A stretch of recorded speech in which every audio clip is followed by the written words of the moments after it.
I'm Jonna, I'm Gab. and this is ONNJ Baseball.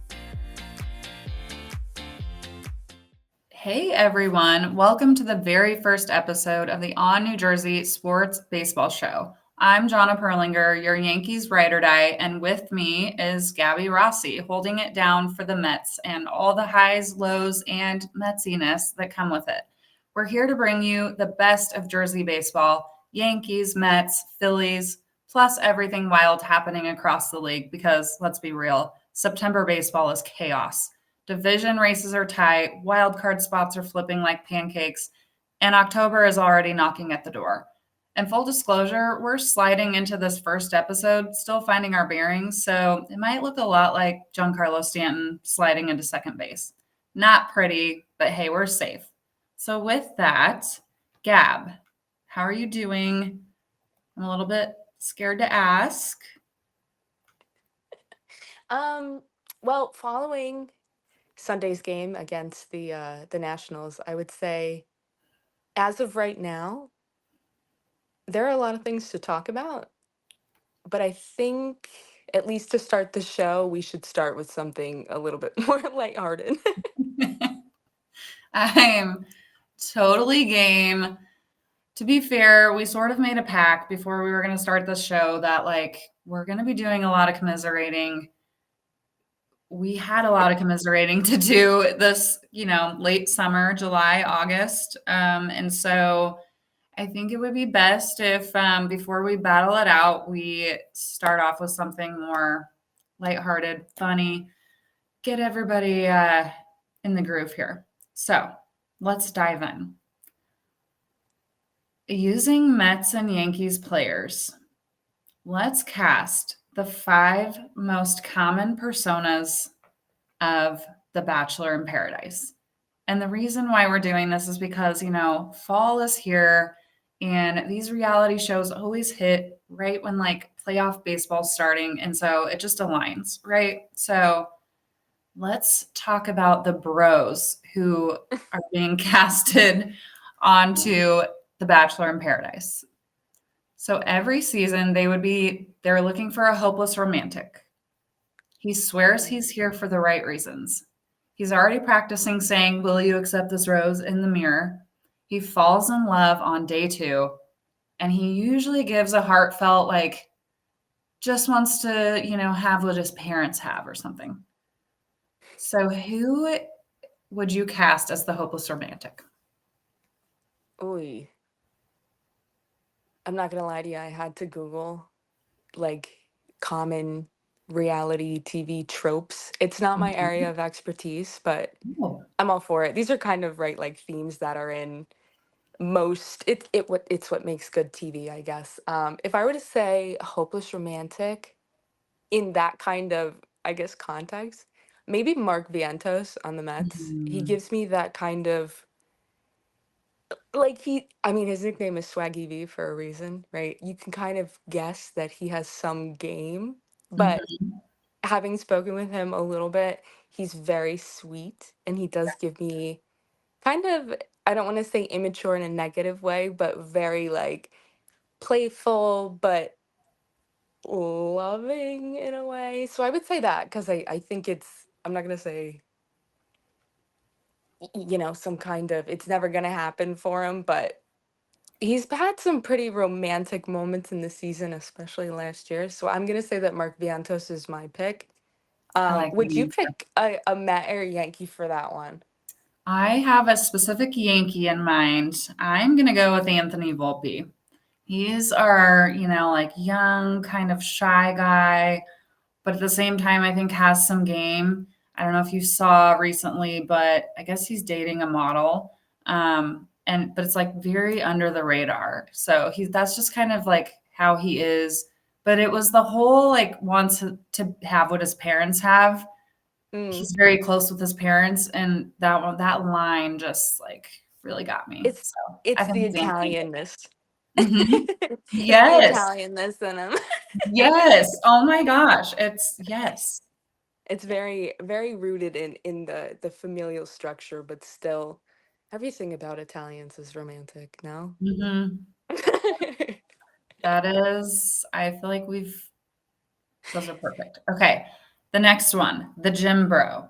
Shirtless 90% of the time, has a protein shaker in his in his gym bag, opens conversations with, so what's your type? Thinks paradise is just spring break with cameras. So, who's your gym bro? Mm.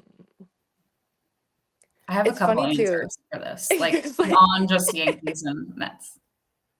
I'm thinking too, like, well, dang, I shouldn't have said Mark for the first one because even though he fits that mold in my idea of how this would be, I also see him as being this, but I also don't know if he works out. So my mind is immediately going to like, who's the most muscular looking in that Mhm. they spend maybe the most time in the gym? I'm going to say maybe 60% of the mold for the gym bro, if you will. I'm going to go Starling Marte for this one just because I mean, like if you've seen him in any kind of, he wears a cutoff in VP often, but he gives me Jim Bro vibes only in how he tends to his physique, but he also has like that kind of suaveness to him that comes with the persona. So I'm gonna go Starling Marte. I literally was like just Googling Jim Borough Mets player just to see what it comes up with. But that's a great answer. And oh my gosh, I think over 99% of the Yankees fan base would give the same answer for this. It has to be Giancarlo Stanton. Yeah, yeah, totally. It has to be Stanton. If And I'm I don't even thinking have an too, explanation, like no explanation. I'm thinking about it too, and I'm like, wait, no, they're kind of similar, at least in physique, and Mhm. that like suaveness, that like Yes. under the radar, very like, kind of. I don't. The word I'm thinking of is velvety. Yeah, just like suave, like, but don't even have to try. Yeah, absolutely. I see both of them that way. That's so good. Mhm. How about the strategist? He treats the show like a chessboard, knows everyone's roses, alliance, and weak points, just happens to pull somebody aside right before the rose ceremony. Low key angling for screen time over love. Who's your Hmm. like screen time guy? Like kind of the one that like likes the attention. Yeah, but very secret. Like, right? They play it up a little bit. I'm gonna say it's funny too because we were going over this, but when we were kind of planning this show, we were like, oh my gosh, who could be this? Because it's such a specific kind of thing. It's almost I don't know. It's hard to pick somebody, but I'm gonna go with what we kind of talked about before. I'm gonna go Juan Soto for that one Mhm. solely because of his approach to the game, and he also has an intellect like no other. So I don't know. Again, I don't know how he is with romantic partners and whatnot, but I think in terms of how he approaches in what we know him as a baseball player, he fits the mold for that one. Yeah, Um, totally but Juan Soto. yeah, yeah, I would say him if any of them. Yeah, I'll throw in Jazz Chisholm. Okay, Both of that's them surprising. like attention. They like interacting with the fans. They both seem to care a lot about what people think about them. So I think those are our guys. Mm. Yeah. Um, how about the drama magnet? Every season there's one. Starts triangles without even trying. Can't decide between two women, so he dates both. And his favorite line is, I just don't want to hurt anyone while hurting everyone. I love the last line of that one because that's a trope for sure. Oh my goodness. In terms of baseball players, Like mm, who's like that's the drama guy. Like who gets into the drama? into the drama. Not even from a love standpoint, just like life in general. I think it's Lindor. I was just gonna say, I think you might have hit it on the nose when we chatted about it before. Lindor, just because his name is thrown around so much. I don't know, again, like that man loves his wife. I've never seen loyalty like that before. I Mhm. mean, she played the national anthem on the field. Like, Yeah. that's That love. was amazing. That was I know. amazing. Like, what can't she do? I know. Oh my gosh, I love her. But it's like an exciting kind of drama. Not like a negative connotation to it, but I think that he fits that mold too. Mhm. Um, Solely because he's always like, well, he's one that people look to too. So there's a lot of conversation, there's a lot of insight, there's a lot of this, that, and the other thing when it comes to him. So I would say him too. If I were to pick a Yankee, because I've been solely with Mets for this. If I were to Mhm. pick drama magnet, I would say Cody Bellinger. Yeah. Yeah, literally. Um, Drama for sure. I can't Can think we of anyone throw else who, like, Giancarlo in there really too? fits that mold. Yeah. What? I was like, should we throw Giancarlo in there too? Oh my gosh, yeah, because, I mean, there was the, like, real life debacle where Stanton dated Belly's wife prior to them dating, and when he was like there was talk of him becoming a Yankee, it was like, "Oh my god, how are they gonna share a locker room?" Because, like, they Yep. shared a woman. In good conversation, right? It's a fair point to bring up because it was a storyline, but Yeah, that totally. was at least a point of contention amongst the fans. Like for them, Mhm. I'm sure it wasn't as people made it out to be, right? History's history and all of that Oh, stuff, yeah, but like but it's still fun to, like, drum up what drama could exist. yeah. Oh yeah. Okay, the last one is the clueless puppy, and I think this answer is so easy, but you could go a number of ways with it. So this is the sweet, wide-eyed, and constantly confused, forgets how roses work every week, accidentally says "I love you" on day 3. Everyone roots for him because he's too wholesome for the mess. Yep. That was probably the easiest of all of them. I'm gonna go Jonah Tong. Mhm. Jonah Tong, just because I feel this like, and I having spoken with so many Mets fans about Jonah Tong's debut and everything, and just having right like a brief kind of overview of how he is as a person, he's just like the sweetest thing. He's Mhm. just, he's Yeah. like, not that he's not like a grown man and all of that, but like, I mean, when he was talking with MLB about grilled cheese and whatnot.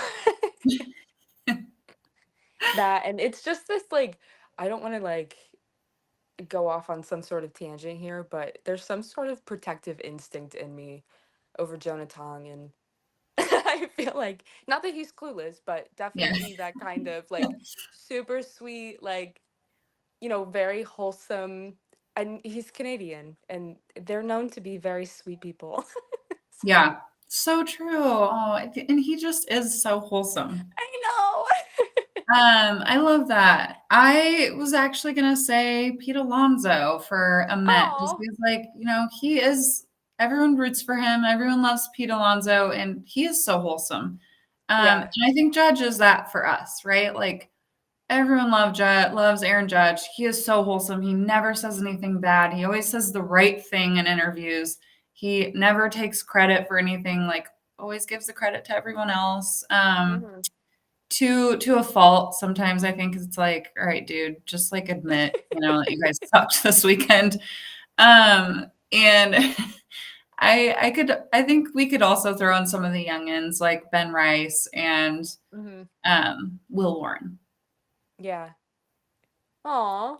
Yeah. That's Our so sweet little to think pep. about. Like, why is everyone so wholesome?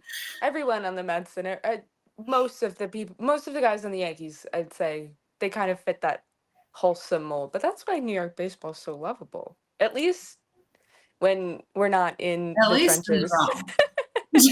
I'm just kidding. Yeah, Yeah. Well, okay, now that we've gotten our like wholesomeness and we've had our like come to Jesus moment. Now it's time to dive in to the highs and the lows of the season. And let's talk about the Mets first. Oh What my goodness. tell me some of the high points. Like what were some of the most exciting things, like some of the best surprises, anything on the positive side that you want to share about the Mets season? Yeah. I mean, even though they're going through such a rough stretch right now, it feels like the end of the world. I'm not going to lie. But Yeah. there have definitely been a lot of highs this season. And I think that, overcoming a lot of the challenges brings some sort of light, even if it's, kind of hard to navigate in the time. But a lot of the highs I think stemmed from the first couple of months of the season, of course, considering where they're at now. But the pitching staff at first, right? I mean, they were riding the lowest ERA for, a couple of months. That Right. was The a ERA, high point the for them. best record in baseball for a while. Yeah.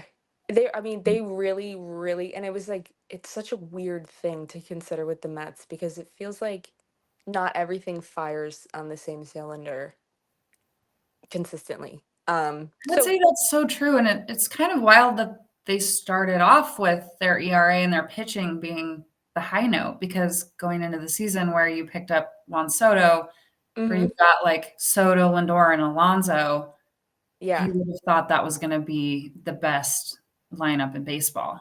the it thing, right? Right. It's like and I think about how I would rank them, and I think that I would put Soto as like obviously the number one, considering the season that he's having. Mhm. And there's so much to back that up with. I mean, talking about the pitching, I think too, kind of transitioning that into what they've brought in from their farm. That was such a high point for the Mets this year. As much as, their best starting rotation, their best bullpen in baseball has kind of obviously not taken the route that we all had expected it to go, um, come September, come a playoff push. But what the Mets did with it in the time that they really needed to, late August, come September, in promoting their farm. I think they were very strategic in that sense. So I think a high point is, as much as fans might disagree when I say that they called the guys up at the right time, Jonna Tong, Nolan McLean, and Brandon Sproat. I think that the reason that they did it so late was so they wouldn't go back down, right? So it Mhm. was such a testament to how the farm uh, really cultivates pitching, how much the focus is on not rushing prospects. I don't want to call it prospect hugging. People say that, and I don't think that that's accurate. I think there have been instances of that, especially with, other teams and other organizations in the past and the Mets in the past, but I think that they did it at the right time. I think that it was crucial to their development. I mean, the to have Jonah Tong, who experienced some sort of yips in his more recent starts, but has really honed it Mhm. in. It's all about creating the right kind of experience and not sending them back down because it's not a punishment, right? You call them back up, and you send them back down, you call them back up. Not only do you lose, some sort of control in that sense with other kinds of pitchers that they've had to DFA and things like that, but it feels a lot more like a reward. Yeah. So it's nice to look at it that way, I'd say. So that part of the pitching and how it started and where it is now, as much as it's been a steep decline, Yeah. that Yeah. is a shining moment for sure.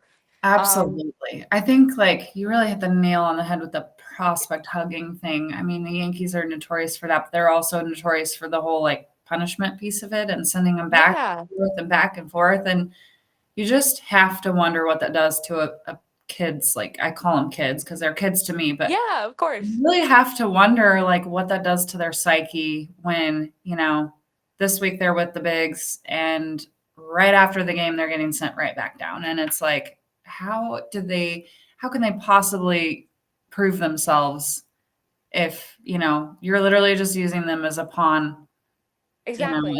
it's tough. I hate that part of the game. Yeah, absolutely. And not even that. I'll even say having been able to cover the Mets in person, and I only live like an hour and change from Citi Field, the physical toll Yeah. that little of a drive, while not physically exerting myself in any way, right? Yeah. Like I go there and I'm typing or taking Right. pictures and I'm having a good time, right? I'm like still enjoying the game while working. It's Yeah. like when I get home, I'm exhausted. Exhausted. I can't even imagine going back and forth from Syracuse. Yeah. I did it in one day for the last day of the Subway Series. I went up to see Jesse Winker rehabbing in Syracuse. I got to Citi Field um, about 2 hours before first pitch, having left Syracuse at about, I want to say 5 o'clock in the morning, and I was dead. So Yeah. I mean, that alone, absolutely. and they're a lot more conditioned than us regular people are. They understand the business and what, right, whether or not they have express travel, I don't know. But that kind of thing too, I mean, you can't help but, throw them an extra bone in the event of nerves or, not being as lights out as they were and that kind of stuff. Obviously, it's a different ball game. It's different everything. But in that sense, yeah. And I think the Mets were really smart about that. Um, and I think they needed it. Obviously, it was like a reinvigoration for a little bit. Yeah. Obviously, I would considering say. now it feels like you're dumping the pressure of playoffs on these three young arms, of course, but I don't feel that they see things that way. It's nice to have them, and they're gonna be here for some time, a long time, hopefully. Yeah. But I mean, and we're talking longevity. Hello, Juan Soto, probably the highest point of the entire season. Signing Juan Soto and him, being as advertised. There's a Mhm. lot of talk, and I'll be Mhm. the first one to say about the slow start by his standard. Um, but having seen him in spring training and how he meshed with the guys, I mean, there's so much talk about him being unhappy and all of that. So many storylines and right negativity sells and all of that. But Right. Yeah. Juan Soto, he put the work in and it paid off. He came here, he told Mets uh trainers and front office staff that he wanted to improve every facet of his game, right? He went to the pitching lab that the Mets have to improve his arm strength to be able to throw from right field, which has been clutch in many games this year. Uh, I Yeah. mean, I would say obviously, his defense has upgraded a lot. like incredibly Truly. so. Yeah, and I didn't know any of that, so I'm glad you brought Yeah. that up, Oh my because, gosh. yeah, it does seem noticeably better. Oh yeah. Absolutely. Even just like I don't want to say he's a lot more mobile because again, I haven't had too many of the same kind of plays that he's made this year in, other comparisons with other teams that he's made. But just having seen him in real time, I mean, I've been to what, maybe 46 games this year. Mhm. Insane. Yeah. Insane. But You like basically guys like live at him, Citi Field, it's fine. literally. But and so much so of everything that he's done has improved, right? His arm has improved, his just overall defensive capabilities has improved. His base run, he has stolen 35 bases this year. That is insanity for a guy who's Yeah, hit that's the other 42 thing. home runs. Yes, he's been very aggressive on the base paths. It's always good to see. I always love to see how guys who bat around Soto improve their game around him Mhm. too, because, like, I know for a fact that he helped Judge improve Yeah, his plate approach. I mean, absolutely. his strikeout rate is better, and I know that's something he's really honed in on over the last few years anyway. But I cannot help but think that Soto helped him in that because, I mean, everyone knows he's the best. He Yeah, sees the ball better than anyone in baseball. Like, that is just a fact. yeah. Even so, I mean, I thought about it for a long time too, because again, right, like we're opposing writers, if you will, crosstown rivals, Mhm. and there's so much talk about his protection in the lineup and all of that. And absolutely, I mean, he was nestled between great hitters in the Yankees, nestled between great hitters on the Mets. He himself really doesn't need protection because he just does what he does, right? He's an He's going to get on base unbelievable no eye, matter what.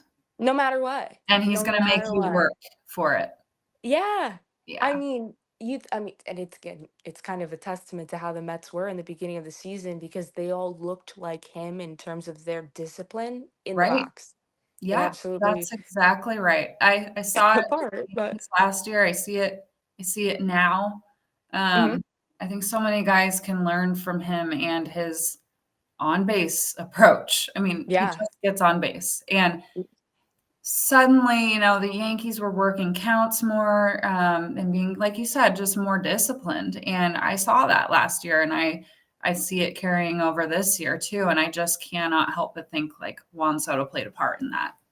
Oh my gosh, absolutely. Absolutely. Even like thinking back to spring training, because it was like not only was it my first year covering the Mets, but it was my first experience with any of that kind of like interaction, right? I only ever watched baseball on TV aside from working in promo for a minor league team. So seeing guys on that level and how they have to kind of mesh and how they have to take each other into account. Like baseball is such an individualistic game, Mhm. but the cohesiveness matters so much. So Yeah. seeing him in spring training, like I've posted videos with on New Jersey on our Instagram of him and I think it was him, Lindor, Pete, Tyrone, and Jesse. They were doing like line out competitions in spring training, and it was like whoever, whatever lined out or fouled or whatever, they'd have to do push-ups. Oh And my it's gosh. like Lindor yelling at him, counting to make sure he did 10 push-ups, like that kind of chemistry and stuff. It was so fun to see, right? It reminds you of the funness that's involved with baseball.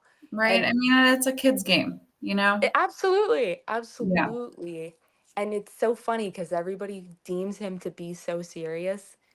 I mean, the guy loves video games. Like, Yeah. he's Yeah. very serious about baseball, of course, but he's so fun as like somebody to watch. Not only he's everybody's favorite player, Yeah. aside from like Aaron Judge and Pete Alonso and He's so people who animated. he's just a baseball guy. You know what Yeah. I mean? He's just such a baseball guy. So absolutely, the number one high point of the Mets season this year was acquiring Juan Soto, and Yeah. getting to have him for 15. I mean, yeah, he just can't. There's glass ceilings in this game for sure, and he absolutely demolishes it every single time. Pete Alonso, another one. I mean, the Mets having a 1 through 5 in these just like I don't want to say you can't really compare them to other people, but of course there are Yankee players that you can compare a lot of the Mets hitters to, of course. But Pete Alonso too is 1 in a million. You don't have guys like that come and be the heart and the pulse and produce at the same level really anymore. You don't really see Uh, things like that so much, other than right these big names that we keep throwing around in this 28 minutes that we've been talking, and Soto and Aaron Judge, those are like the guys, right? They're the baseball guys. yeah. I And mean, Pete Alonso, like, he's the Cinderella story of the year. Like, everyone was so happy to see him go back home, you know? yeah, And it so, really felt like that. mhm. As a fan, you're kind of like, everybody has that soft spot for Yep. that homegrown, and it's just so rare that they turn out so well. Like Mike Piazza said it the best at Amazing Day. You don't just see guys hitting 40 home runs a year walking down the street. So for the Yeah. Mets to get him back, and whether or not he's going to opt out after this year is still up for debate, but I think it's likely. And he should. He had another year of 30 plus home runs, breaking the franchise record and still being the same guy. He's the same Right. guy every single day. He's a Yeah. baseball guy. He cares Shows about the up. game. He's kind of the Paul Goldschmidt of like the Yankees. He shows up. He's so consistent. You can always rely on him and count on him. And it's just, you're getting like a good, solid leader, a guy who wants to be there. And at the end of the day, he just loves baseball. Yeah. It Yeah. matters so much. It matters so much. And the day and age of where sabermetrics rules all, and that's a whole other tangent that we could go down. You Yeah. know how I feel about all of that. Mm-hmm. But it's the intangibles about baseball that really, really make an impact in the game, and he has it Yes. Yes. more than anyone. Tell me about okay, we're entering the last week of baseball, so give me just a really quick synopsis of what do the Mets need to do? They have slipped out of the playoff race Yeah. until further notice, but with every bit of chance to still make it back in. So tell me what's the picture look like over there? I don't want to say bleak. Because I'm not a negative Mets fan. I have to preface that. I'm not negative. I'm the first person who would tell you day in and day out that this is a human game, right? These are human people. Everybody has bad days. There are intangibles with baseball that people who are, you know, spectators, they can't even pinpoint it. But the number one thing they need to do is, and I hate to say it, they need to bench Cedric Mullins. Like, I'm just gonna be honest about that. And again, it could just be to take the pressure off, right? I get Yeah, it. It's a playoff push. There are things on the line, but for those two costly miscues, yeah. how are you looking at the live ball and you're not even attempting to run to second base? You gotta bench him. And you gotta realign him. And that's why I think they should bench him. They shouldn't I keep mean, trotting him sometimes out you just there. have to do that, right? Last year, Aaron Boone had to bench Gleyber Torres, and when he came back from it, he was back and he didn't slip again. And he Hmm. was one of our most consistent best players or batters, I should say, not fielders, batters in the playoffs. I mean, so sometimes you just need to do that, and like you said, just realign them. But just to give a quick, Yeah, yeah, bigger yeah, yeah. bigger picture, because people listening may not know this, but the Reds have taken possession of that last place wild card spot, and so the Reds face this week the Pirates and the Hmm. Brewers. They've Hmm. gone 3-7 against the Brewers this year, so that's good for the Mets, right? Hmm. Brewers keep winning, you know, beat the Reds back out. The Mets face the Cubs and who? The Marlins. Hmm. And they've gone what 2-3 or 2-4-3 against the Cubs and 5-5 against the Marlins this year. So Mm. doesn't look too bad for them for the rest of the way out. So they don't need much. Yeah, They're tied for that last place spot. The Reds beat yeah, them head to head this year, and so they own that spot. But it doesn't take much for them. With 2 series left to go, that's a lot. They've got plenty of yeah, time. yeah. They have to win at least one more than the They Reds do. just have to go hot. They have to They get hot. gotta play hard, right? Yeah. Play hard, and then you could do what you gotta do. Play hard, because it'll come. They're talented. It's all there. You just gotta Yep. put the pieces together. You gotta play Don't like a team. press. Be, Hmm. be the Juan Soto. Be the guy that's just going to make them work counts, and Yeah, they'll be all right. I think they'll do it. I really Yeah. do. I'm not I big on feel good. predictions. I I feel think good they'll do about it. it. I really do. Yeah, I feel good for them. yeah, Um, but yeah, let's talk about the Yanks quickly before yeah. we wrap up. Um, some of the, I mean, the highs over there, obviously, they've been an offensive prowess this year. It's been insane. I mean, they're leading the league in home runs, RBIs, runs. So offensively, looking very good. This is the best lineup we've had top to bottom in years. Mm. Just very balanced. Yeah, potent offense for sure. We've broken lots of records. I mean, even after losing Juan Soto, that was a little bit like, what are we gonna do to protect Judge now? We have Hmm. not had a problem with that. We have brought in Paul Goldschmidt, like I said, he is just so consistent. His on Mhm. base, he just gets on base, right? And that's all you need. Cody Bellinger, though, holy cow. I mean, you're Yeah. talking about some guys that you would have never expected were going to hit over 30 home runs, right? Like Yeah. crazy. Cody Bellinger, He's Trent a Grisham, Yankee. like where did he come from? Cody Yeah. Bellinger is a Yankee. He is a Yankee. He is. And Absolutely. That's like, it's really interesting, right, to see what happens with his free agency. He's a Boris client, so we know he's not going to even entertain it until the actual free agency period starts. But we are all hoping that he gets brought back because not only that, though, like he is one of the best outfielders in baseball. And people he's don't talk about clutch. it enough. But like, I mean, he Yeah. made a play against the Mets that was from center Mhm. field. He throws he makes a double play from I center was field. so hoping you wouldn't say that, but you can't help but applaud a play like that. I I mean, mean, yeah, right? Like unbelievable. crazy. And then you've got Trent Grisham, who's having a breakout year. He was already a Gold Glover. All of us were wondering why the heck he wasn't playing last year in the postseason over Alex Verdugo, who, by the way, doesn't even have a job right now.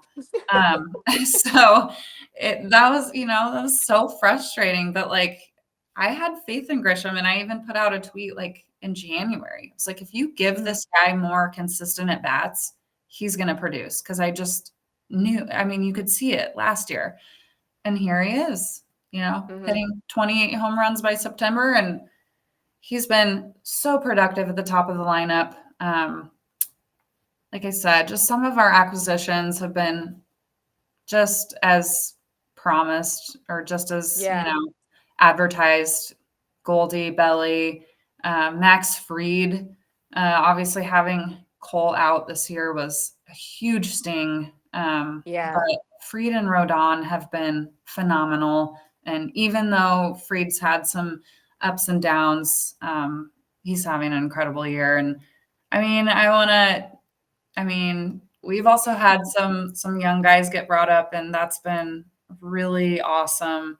Had Will Warren all year in the rotation, who we didn't expect to have in the rotation, but Luis Hill was out too, and he's become a strong point. He's looking more and more confident and mature.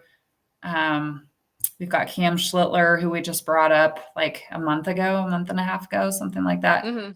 But he's been also really good, really solid. So it'll be interesting because we did just bring Luis Hill back. So now it's kind of like, who are we going to put in the bullpen, in the playoffs, and who are we going to leave in the rotation?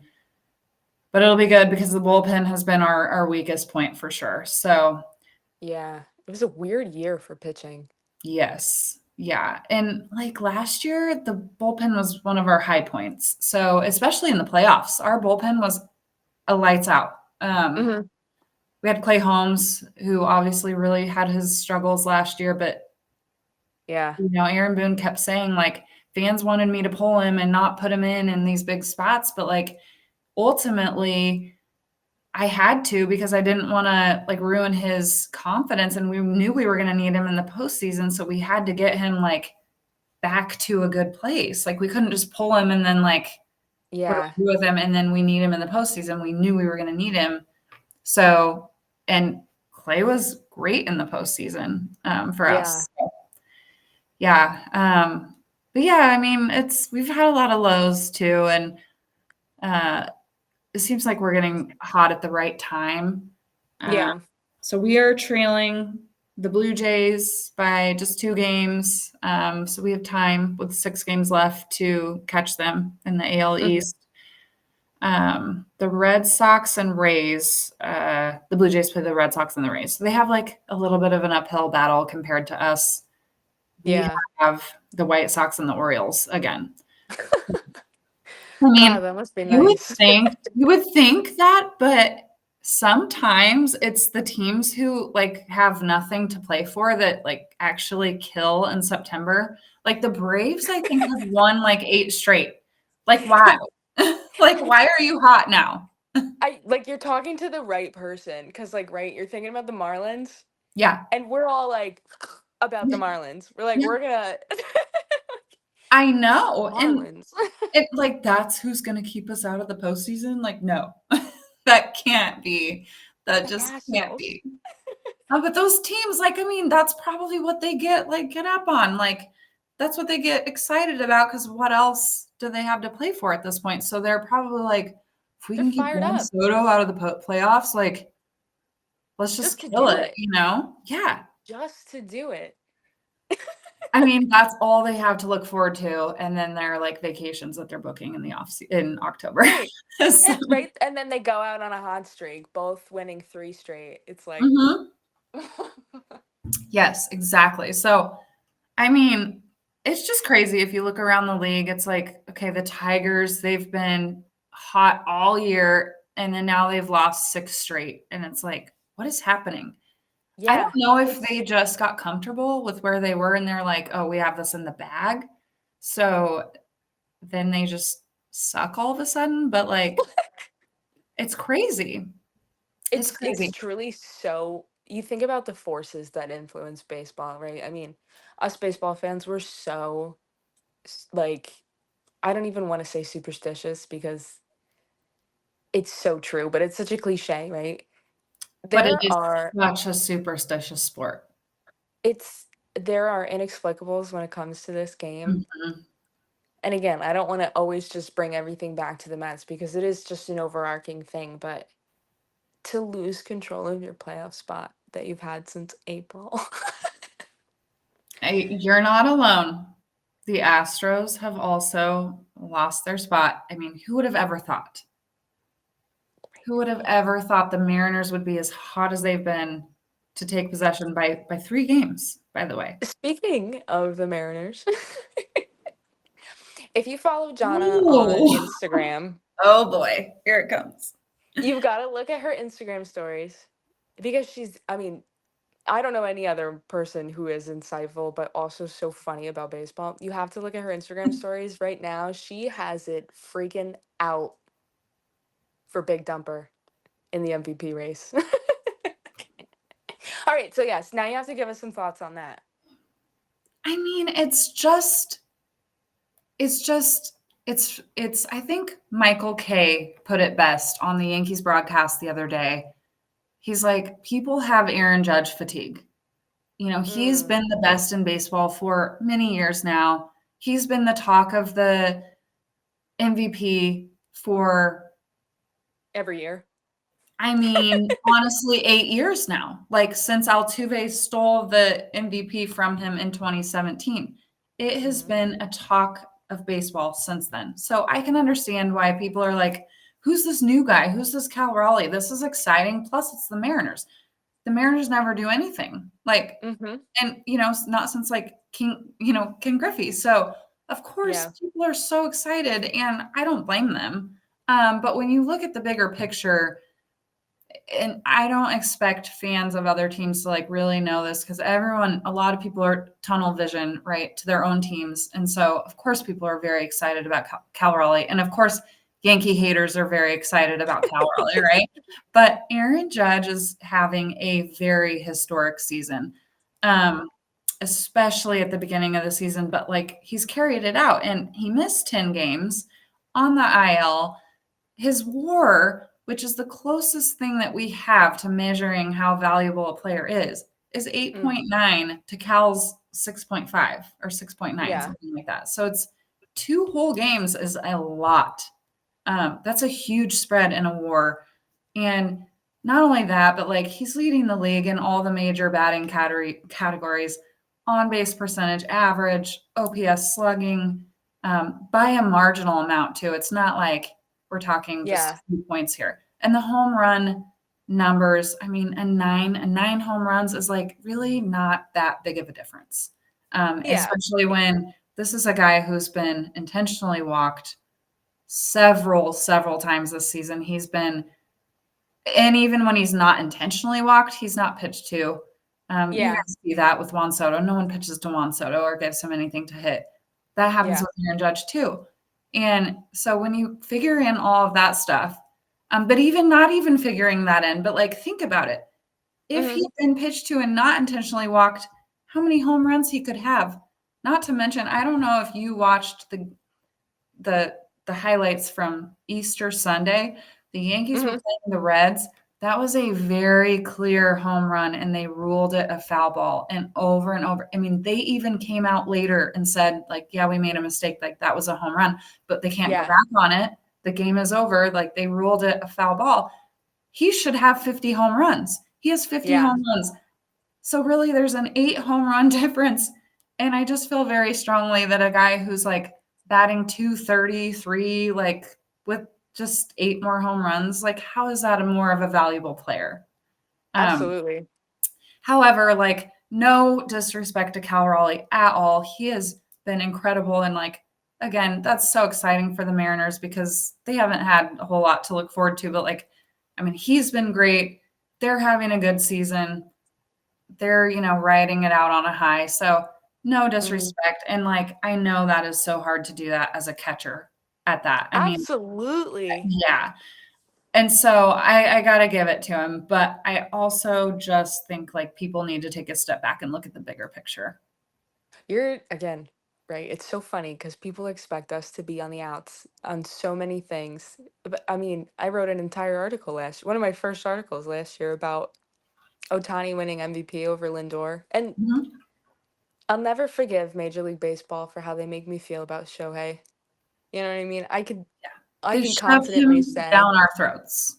the and I hate the word glazing. It just rubs me the wrong way, but like it's such like an overproduction. And I'm not saying that he's not deserving of, all of the accolades and to have a 50-50. I mean, it's unprecedented and a phenomenal athlete.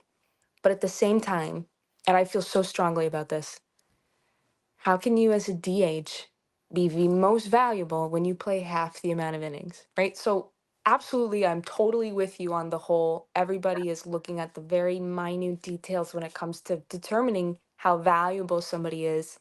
And there are things again, the whole theme of my whole everything about being a Mets fan is the intangibles of the game. So like absolutely anybody who's a baseball fan can give Judge his flowers, and you have to because there is Yeah, not another player like him. Truly, truly, there's truly, not. truly not in the last 10 years. Nobody holds a candle. And he's such a great dude. You know what I mean? He's Yeah. just such a kind hearted person. He is so respectful to the game. As much as we all laugh about Yankee tradition on this side of whatever, it's you have to respect it. Baseball is a game of respect, and it's the thinking man's game, and he's always a step ahead of all of it in every facet. And you can't just determine who's the most valuable based on how many home runs they have. All of those other things come into effect, and everything else, right? The attitude, the leadership, the cohesiveness of the team. Who do they look to when it comes to, how do we get out of a slump? And Judge is that guy, just as Pete Alonso, Francisco Lindor, and even Juan Soto this year are for us. Yeah. He's having a phenomenal season. It's incredible that as a catcher he's doing this, and he absolutely deserves every other kind of batting category, every other kind of recognition. But in terms of right an AL MVP, I'm totally going Aaron Judge for my vote on that. Thank you. Absolutely. And I will not give it to Shohei. Thank you. Thank you. Okay, so on the Shohei note, I want to bring up something that I've been saying for a while, which is because for most of the year, Kyle Schwarber has led Otani in home runs. And so I'm like, why are these conversations not happening like Kyle Schwarber's the MVP? Why Hmm. is that not like in talks as much as the Judge and Raleigh thing? Yeah. It's like what Otani's accomplishing isn't anywhere near what Aaron Judge is accomplishing. But Kyle Schwarber is leading him in home runs. So if this is really just a home run race, then Right. why Have a is separate he not? category. Yeah. Yes. Like, how is he not the MVP? Like, talk. Yep. I don't know. It's crazy. It's So yeah, I feel like if this yeah, were an Otani and Schwarber thing, it's no question. Like Otani's the MVP, but then we can't have double standards here. exactly. Exactly. Especially not in the differences in pitching in the leagues. That's right? a whole other thing, right? Oh my goodness. But Yeah, yeah. whole other thing. Uh, We're gonna have but like I mean, 4-hour podcasts. I love that we came back together and we were able to agree on like the whole Yeah. MVP talks. And yeah, I mean, I really just like wanted to say I hope next week when we come back together that we are both celebrating our postseason run that we're about to embark on. And I hope hmm that we're just like selling and, we can put the regular season woes behind us and just look Yeah. ahead to October. And I don't know, I really feel strongly that I think the Mets can do it. Yeah. And that's really all I have to say about that. Yeah. I completely agree with you. Completely agree with you. I think it's in there. I think they certainly have the talent, but it's all about the last push. All about the Yep. last It's push. like, And I think they how have it in bad do them. you want it? And like, at what length are you willing to go to make it work? And they will. I Yeah. think they'll dig deep. You got to dig deep, and they will. Yeah. Heck yeah. So there you go. Let's go Yanks. Let's go Mets. Um, but yeah, I think I that's love that going you to do just it. said it. Don't clip that where I said let's go Mets. Like, I'm gonna, do but you'll not see it clip on that. my I'm gonna. Instagram. I might even post it, not just the story. I just like want it for you because how are we going to carry the show out if like you don't have postseason baseball to talk I'm about? telling you, I have enough to talk about. Regardless, right? I'm like, oh Gab, you talk way too much today. I So mean, I I got think plenty of it's also material. just I think it just comes down to there are players in the game. There are players in the game and there are teams in the game where it's baseball is better for them being there. And the Mets is one of those teams. So Oh my God, that's I like the gotta say that. nicest thing I've I ever just had to heard. say it. I mean, Oh, who doesn't want to see like the Mets, Dodgers, Yankees, let's be that's honest. true grit. That's true gritty baseball because we all hate the Dodgers. Yeah. Yeah. Like We that might all hate be the Dodgers. that might be something that brings. I mean, it brought us Mm. together on some landscape last year. I Yes. for sure was not rooting for the Dodgers because we all know how I feel about Shohei, but I think that at least it could unite the city, and that's Yeah. the bigger picture. That's one thing that we have to unite on. We just have to. United front. Yes, Can't say it, but I know. the Like, Dodgers. I'm just like the Dodgers. Um, so yeah, I think baseball's better for having the Mets in the playoffs. So I I think agree. that's gonna do it for our first episode. We hit the highs, we hit the lows, and if you've made it this far with us, congrats because you survived the ride. And there will be a lot more where this came from. So, Absolutely. yeah, the Yankees are fighting for the division lead. The Mets are nursing their wounds, but they're also fighting for October, and they've got to dig deep to do it. So Yeah. thank you for tuning in. Don't forget to follow us on Instagram and X at ONNJ Sports so you don't miss next week when the playoffs officially get underway. We'll be back with more hot takes and hopefully fewer heartbreaks and a playoff picture that includes both of our teams. Please. I'm Jonna, I'm Gab. and this is On New Jersey Baseball.